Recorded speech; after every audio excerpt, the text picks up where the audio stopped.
अस्सलाम वालेकुम, welcome back to my channel. कैसे उम्मीद करती हूँ हैरियत से होंगे। अल्हम्दुलिल्लाह हम भी हैरियत से हैं। और आज मैं आपके साथ शेयर करूँगी प्याज और लहसुन का पाउडर बनाने की रेसिपी, जो विदाउट ओवन और विदाउट ऑयल और विदाउट सनलाइट के हम बनाएंगे। और कुकिंग करते वक्त सबसे ज़्यादा हमें लहसुन और प्याज की ज़रूरत पड़ती है। और जैसे कि ईद की आमद है, तो ईद पे हमारे लिए जो है ना ये रेसिपी बहुत कमाल की होने वाली है और हमारा टाइम भी बच जाएगा। तो जल्दी से रेसिपी को करते हैं स्टार्ट। सबसे पहले लहसुन पाउडर बनाने के लिए मैंने ले लिए हैं लहसुन के 4 से 5 जो लहसुन के बल्ब होते हैं वो मैंने ले लिया है। इसका छिलका उतार लिया और इसको अच्छी तरह से मैंने साफ़ करके फिर बारीक बारीक मैंने इसको चॉप कर लिया। बहुत ज़्यादा हमने इसको मोटा नहीं काटना, बिल्कुल स्लाइसिस में ऐसे बारीक बारीक हम काट लेंगे। और इसी तरह मैंने ले लिए हैं प्याज, 4 से 5 मैंने मीडियम साइज़ के प्याज लिए हैं, उनका छिलका उतार लिया और इसको ऐसे जो है ना बिल्कुल लच्छेदार मैंने काट लिया, बिल्कुल बारीक। ना ही आपने इसको चॉप करना है और ना ही आपने इसका पेस्ट बनाना है, बिल्कुल सेम ऐसे ही होना चाहिए। और नेक्स्ट स्टेप हम क्या करेंगे, फ्लेम को कर लिया मैंने ऑन और एक रख लिया इस पर एक कढ़ाई। तो फ्लेम बिल्कुल लो है और इसमें जो है ना मैं 2 प्यालियाँ जो है ना वो सूजी डालूँगी। सूजी बारीक है या मोटी है, जिस तरह की भी है आपने सूजी लेनी है और फ्लेम को बिल्कुल आपने लो रखना है। तो अब हम इसमें ऐड कर देंगे ये जो हमने बिल्कुल बारीक स्लाइस में काटे हुए लहसुन है वो हम इसमें ऐड कर देंगे। और लहसुन जब मैंने काटा था, इसको मैंने काटने के बाद थोड़ा सा टिश्यू में इसको अच्छी तरह से वो कर लिया था, ताकि इसके अंदर जो एक्स्ट्रा पानी है वो सारा जो है वो टिश्यू जज्ब कर ले। तो अभी मैंने इसको सूजी में डाला है, तो सारी सूजी जो है वो लहसुन के साथ जो है ना वो चिपक गई है। तो जैसे जैसे ये आहिस्ता आहिस्ता से ड्राई होगा तो ये सूजी जो है वो लहसुन से अलग होना स्टार्ट हो जाएगी। और फ्लेम बिल्कुल मैंने लो रखा हुआ है और इसको बस थोड़ी देर के बाद अपने चम्मच चलाना है। और ज़्यादा मेहनत करने की भी आपको ज़रूरत नहीं पड़ेगी। अगर आप फ्लेम हाई रखेंगे, ज़्यादा होगा तो उससे क्या होगा कि सूजी जल्दी से ब्राउन हो जाएगी और आपका लहसुन वैसे का वैसे ही रहेगा। इसलिए फ्लेम को बिल्कुल अपने लो रखना है। 10 मिनट के अंदर जो है ना ये बिल्कुल आपका लहसुन जो है वो ड्राई हो जाएगा और ये 10 मिनट में जो है ना आप लहसुन पाउडर बना सकते हैं। तो ये देखें कि ये बिल्कुल इसका कलर चेंज होने लग गया है। इसके सबसे पहले ये है कि जैसे जैसे इसमें से पानी खुश्क होगा और इसके जो किनारे हैं वो लाइट गोल्डन ब्राउन होने लग जाते हैं। और ये देखिए लहसुन जो है ना बिल्कुल भी स्टिकी नहीं लग रहा और सूजी इससे बिल्कुल अलग हो गई है। सूजी का कलर वैसा ही है, लेकिन लहसुन का कलर आहिस्ता आहिस्ता जो है ना वो चेंज होने लग गया है। हमने इसको बहुत ज़्यादा ब्राउन नहीं करना, बिल्कुल लाइट सा हमने इसको करना है ताकि पानी इसके अंदर से खुश्क हो जाए।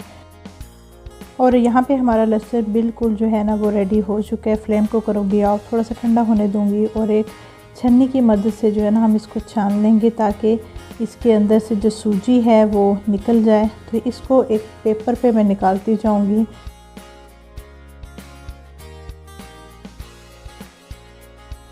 और बहुत ही क्रंची से जो है ना हमारे लहसुन जो है ना वो ड्राई हो चुके हैं।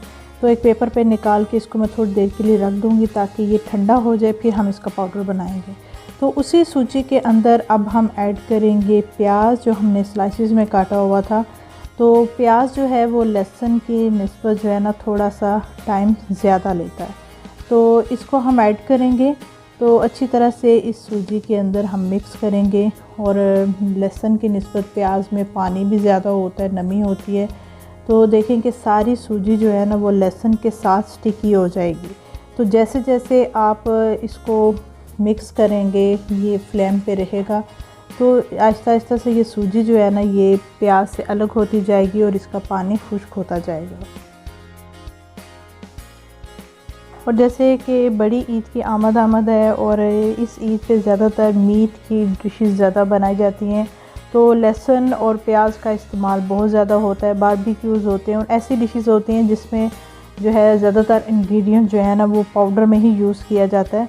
तो ऐसे ही अपना टाइम सेव करें। आप ग्रेवी बनाते हैं, कोई भी डिश बनाते हैं, मीट से रिलेटेड हो गए, कबाब हो गए, बारबेक्यू करते हैं, कोई भी आप ग्रेवी टाइप कुछ भी बनाते हैं, तो उसके लिए जो है ना ये लहसुन और प्याज आप पहले से बना के रख लें तो आपका टाइम भी बच जाएगा। तो यहाँ पे देखें कि जो प्याज है वो अच्छी तरह से खुश्क हो गया और ऐसे ब्राउन सा हो गया। बहुत ज़्यादा हमने ब्राउन नहीं करना, इस स्टेज पे लाके हमने फ्लेम को कर देना ऑफ़ और छन्नी से अच्छी तरह से छान लेना ताकि सूजी इसमें से निकल जाए। और जो सूजी है उसको भी आप अच्छी तरह से छान के किसी जार में डाल के रीयूज़ कर सकते हैं। तो ये लहसुन और प्याज को मैंने एक पेपर में डाल के रख दिया है ताकि ये ठंडा हो जाए। ठंडा होने के बाद अब हम इसका पाउडर बनाएंगे। तो ये आपकी अपनी चॉइस है, आप प्याज को ऐसे ही किसी जार में डाल के रख सकते हैं या पाउडर बना के भी रख सकते हैं। और ये देखिए फटाफट से हमारा लहसुन का पाउडर बहुत अच्छा और बिल्कुल सॉफ्ट सा ये पाउडर बना और ये बिल्कुल भी हार्ड नहीं होगा और ना ही ये स्टिकी होगा। तो वो लहसुन का पाउडर बनाने के बाद अब मैं बनाऊंगी प्याज का पाउडर। इसको भी इसी तरह मैं ग्राइंड करके पाउडर बना लूँगी। बहुत ही इजी वे के साथ जो है ये हमारा लहसुन और प्याज का पाउडर हो गया रेडी। आप इसको सनलाइट में भी बना सकते हैं लेकिन वो काफ़ी दिन लग जाते हैं। तो ये इजी सा वे है, 10 मिनट के अंदर जो है ना आप ये इजी से जो है ना ये पाउडर बना सकते हैं। किसी भी कंटेनर में किसी बॉटल में आप डाल के ऐसे विदाउट फ्रीज़र भी रख सकते हैं क्योंकि ये बिल्कुल ख़राब नहीं होगा, इसमें ज़रा नमी नहीं है। बिल्कुल ये फ़ाइन सा पाउडर बन गया और बिल्कुल भी ये स्टिकी नहीं है और ना ही हार्ड होगा। तो इसी फॉर्म में ही ये रहेगा। आई होप आपको ये रेसिपी अच्छी लगी होगी। कमेंट बॉक्स में ज़रूर बताइएगा। वीडियो को लाइक शेयर ज़रूर कर दीजिएगा। इंशाल्लाह मिलेंगे नई रेसिपी के साथ। टेक केयर, अल्लाह हाफिज़।